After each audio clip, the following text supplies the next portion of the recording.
Čau un esiet sveicināti Eko Baltija vide bioatkritumu šķirošanas pilotprojekta Pūt vai nepūt noslēdzošajā dienā. Kopīgi esam noskaidrojuši to, ka cilvēki ir gatavi aktīvāk sākt šķirot bioatkritumus. Tomēr, kā jau jebkurai pārmaiņai, arī šim ir vajadzīgs nedaudz laiks un motivācija.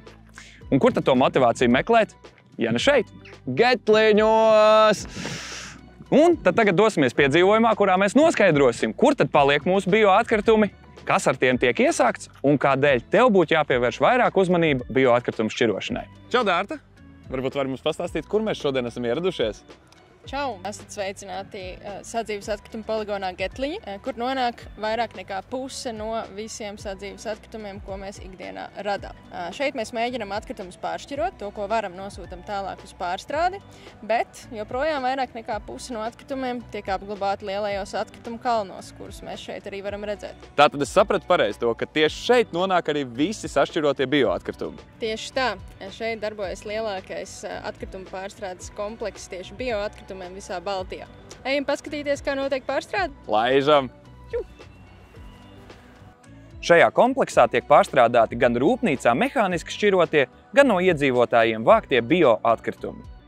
Pēc atkritumu kontroles tos izvieto pārstrādes tunelī, kas tiek hermetiski noslēgts un sākas pārstrāde. Pirmajās 3 līdz 4 nedēļās atkritumus laist ar speciālu šķidrumu. Kā rezultātā izdalās organiskas vielas, kas tiek sūknētas uz reaktoriem. Tās tiek aizsūknētas uz reaktoriem, kuros notiek biogāzes ražošana. Gāze tiek attīrīta un izmantota enerģijas ražošanai. Pēc bezskābekļa pārstrādes tuneļos tiek ievadīts gaiss un sākas kompostēšanas process, kura laikā temperatūra sasniedz 75 grādus. Pēc pārstrādes tunelī komposts tiek nogādāts šķirošanas iekārtā, kur tiek atdalīti piemaisījumi – plastmasa, stikls un arī metāls. Tiek iegūts tehniskais komposts. Tātad gala rezultātā no bioatkritumiem tiek iegūts komposts, kuru mēs varam lietot kā mēslojumu. Tāds būtu ideālais scenārijs, bet, diemžēl, šobrīd tas vēl nenotiek. Kāpēc?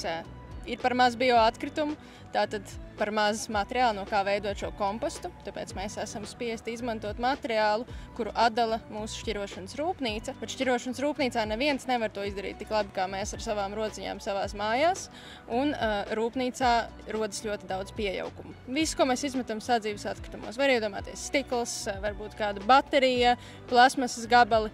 Rezultātā arī komposts nesanāk pārāk skaists, tur ir ļoti daudz pieaugumu, tāpēc šo kompostu pagaidām varam izmantot tikai šeit Getliņos, poligonu vajadzībām, un ir jāpaiet kādam laikam, kamēr bioatkritumu no mūsu brūnajiem konteineriem būs vairāk, un varēsim veidot arī šo skaisto kompostu, ko vēlāk atdot iedzīvotājiem. Kā mēs varam iegūt šo skaisto kompostu? Vairāk jāšķiro bioatkritumi. Varbūt tu zini, ka no šī gada ir obligāti jāšķiro bioatkritumi visā Latvijas teritorijā. Bet, diemžēl, ne visi to dara. Es ticu, ka mēs varēsim ar dažādām iniciatīvām, akcijām palīdzēt cilvēkiem sākt to darīt, jo galvenais jau ir paradumu maiņa, un tad mēs varēsim iegūt arī šos bioatkritumus. Ko tu kā eksperts teiktu tiem, kas vēl varbūt nav sākuši šķirot savus bioatkritumus? Man palīdz saprast, kāpēc tas ir jādara. Un viens iemesls, kāpēc tas ir jādara, ir tas, ka Getliņu poligons nav bez izmēra, un mani kolēģi rēķina, ka tas varētu būt pilns jau tuvāko 10 gadu laikā. Un kas notiks, ja poligons būs pilns? Mums būs atkritumi jāved kaut kur citur, vai varbūt visdrīzāk tā būs dedzināšanas rūpnīca, kurā tad atkritumus nāksies dedzināt. Nu tad šķirosim visi atkritumus kopā, lai nebūtu tālāk jādiskutē, kuram pie mājām būs nākamais atkritumu poligons. Noteikti, ka neviens negribētu. Nu ko, ar to arī mūsu bioloģisko atkritumu šķirošanas pilotprojekts Pūt vai nepūt ir noslēdzies. Īpašs paldies visiem iesaistītajiem. Namu apsaimniekotājiem, Rīgas namu pārvaldnieks un Latvijas namu saimnieks, kā arī visiem māju iedzīvotājiem, bet vislielākais paldies mūsu 3 galvenajiem varoņiem, sētniekiem – Reno, Ingai un Lailai. Šķirosim tālāk kopā. Čau!